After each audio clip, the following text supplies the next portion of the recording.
Welcome to the deep dive. Get ready, because today we're jumping into something pretty neat about English. How adjectives can basically, well, become nouns. Right. It's like they have a secret life. Totally. You know, like how we say the rich, that phrase just poof means wealthy people. Yeah. Or the unknown.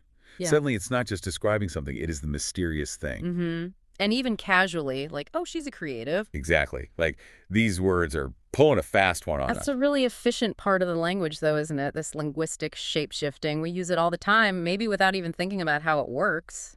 For sure. And actually, that's what got us started on this. Some great questions came in about this very thing. People wondering, okay, why does the poor sound right?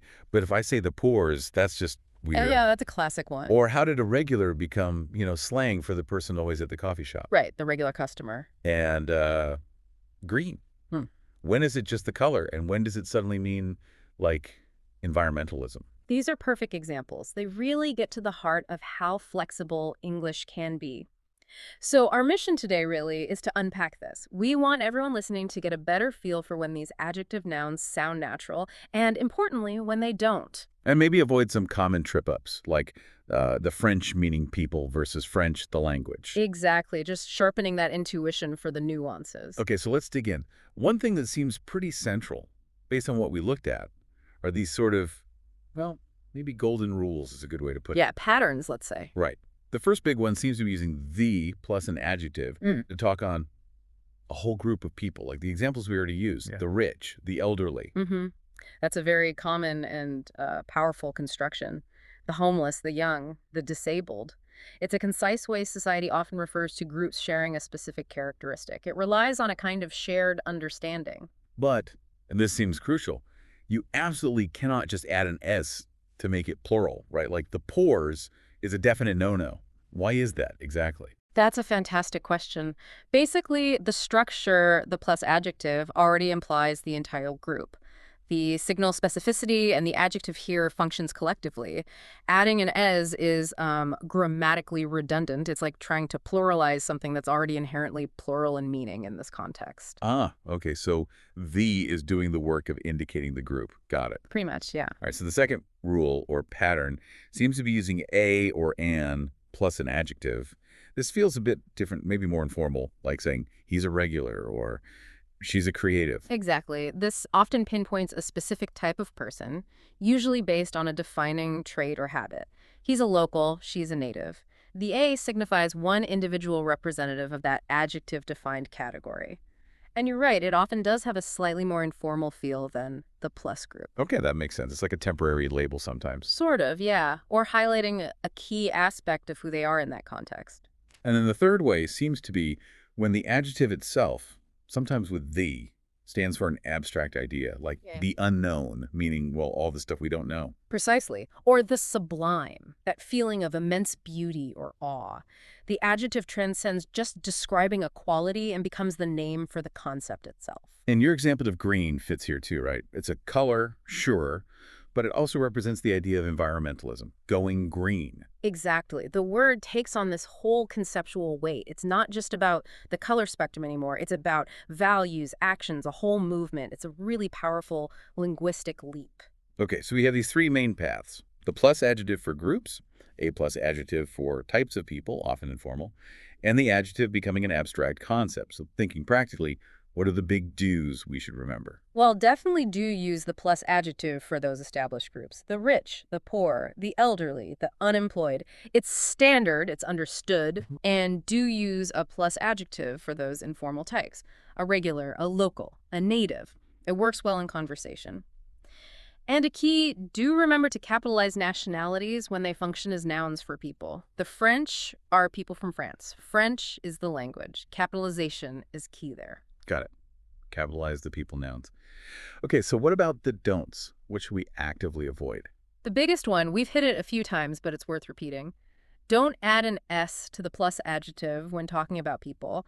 The blinds are for windows, not visually impaired people. The poors is just not standard English. Right, definitely avoid that. Another thing is don't overuse a plus adjective for people where it sounds unnatural. Like you wouldn't typically say a beautiful entered the room for a beautiful person. It sounds odd. Stick to context where it's established, like a regular. Okay, so don't force it where it doesn't Right. fit. Exactly. And the last don't is just reinforcing the nationality point. Don't confuse the Spanish people with Spanish language.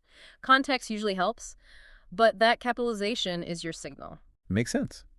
Those are really clear guardrails. Now let's talk about how the meaning can shift. Green was a great example. My favorite color is green versus our company is going green. Totally different implications. Completely. The core adjective gives a starting point, maybe a metaphorical link, but the noun form takes on this expanded, often abstract or specialized meaning. Green. The color is literal. Green. The environmental concept is figurative, drawing on nature, growth, that sort of thing. What about light? That's another one. You can have turn on the light, talking about illumination, Mm-hmm. but then you tell someone backlight, and it means not heavy. Same word, noun function, different concepts. Absolutely. Context does all the work there. Our brain just processes based on the surrounding words. Is it about photons or kilograms? The sentence tells us. It really shows how efficient language can be, reusing words like that. And regular, too, just a regular day, meaning normal, nothing special. Yep, standard, typical. But then he's a regular at the pub. Yeah. Suddenly it means frequent, loyal customer. It's like the word has a double life. That's a perfect way to describe it. The noun role gives it a specific, often slightly different nuance. It adapts, evolves to meet our need to label things concisely. So if we want to use these naturally Yeah. and not sound like, a grammar bot, how do we do that? How do we get the hang of it? Honestly, the best way is just to listen. Pay attention to how people actually talk. You hear the homeless need more support on the news. You hear your friend say, oh, I'm a regular there, about a cafe. Just absorb those patterns. So tune the ear to real usage. Exactly. Mimic what sounds natural. And be aware of potential pitfalls. Like what? What should we watch out for? Well, definitely avoid what you might call overnouning. Making too many adjectives into nouns. It can sound really forced or even silly. Example. Like instead of saying the boards are getting restless, which sounds quite strange, Yeah, that sounds weird. to say bored people are getting restless, sometimes the simple adjective plus noun combination is clearer and more natural. Don't feel you have to convert the adjective. Right, don't force it. Okay, but what if you're unsure? You think an adjective might work as a noun, but you're hesitant. Is there a safe way to go? Yeah, there's a good fallback. When in doubt, just add people or things after the adjective. So if you're unsure about, say, the unknowns, you can always just say unknown things. It's perfectly clear, grammatically safe. Like a little safety net. Exactly. Or, slang like the crazies exists, meaning crazy people. But if you're not sure about the tone or formality, just saying crazy people is usually the clearer, safer bet. That's really practical advice. Yeah. Now, something else that came up was how often we see the plus adjective in certain contexts, like politics or news. Oh, absolutely. It's incredibly common there. Think about it. The conservatives, the liberals, the undecideds, the working class, the unemployed, these terms are constantly used to categorize and discuss large groups of people. It's a kind of political or sociological shorthand. Precisely. It allows for concise reference to these significant demographics. It shapes how we talk about society. Wow. Okay. This has been super insightful. So now for everyone listening, we've got a little something for you to try your adjective noun detective mission. Yes, time to put this awareness into practice. First step. Just try to spot them in the wild. When you hear or read something like the wealthy or maybe a creative professional, just notice it. Ask yourself, is that referring to people, a type of person, or maybe an abstract idea? Just build that awareness. Second, test out that A+ adjective pattern mentally. If you hear he's a local, does that sound natural? Why? Start noticing the context where it works. And third, maybe have a little fun with it. Could you invent one?